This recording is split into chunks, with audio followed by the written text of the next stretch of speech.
आमच्या माहितीप्रमाणे शिवसेनेने सगळ्यात पहिला ज्या दिवशी निवडणुकांच्या तारखा जाहीर झाल्या इमिजिएट तेव्हाच आम्ही ताबडतोब पत्र दिलं शिवाजी पार्कसाठी। आता असं कळतंय की राज ठाकरेंनी देखील पत्र दिलेलं आहे मनसेने। त्यांनी तर सांगितलंय मी दुसऱ्या कोणाचं पोर माझ्या कमरेवर खेळवणार नाही। आता जर सभा घेणार असेल तर कोणाचं पोर ते खेळवणार आहेत हे बघावं लागेल।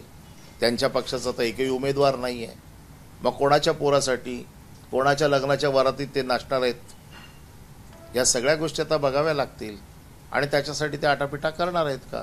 पण त्यांचा दावा आहे की अर्ज त्यांचा पहिला केलेला ते रेकॉर्डवरती आहे ना। मागच्या वेळेला देखील अशाच प्रकारचा गोंधळ किंवा अशाच प्रकारची घुसवाघुसवी ही दसरा रॅलीच्या वेळेला वॉर्ड ऑफिसरने केली होती।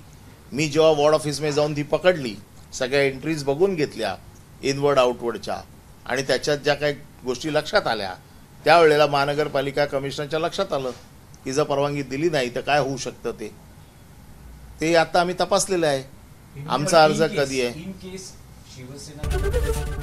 एबीपी माझा, उघडा डोळे बघा नीट।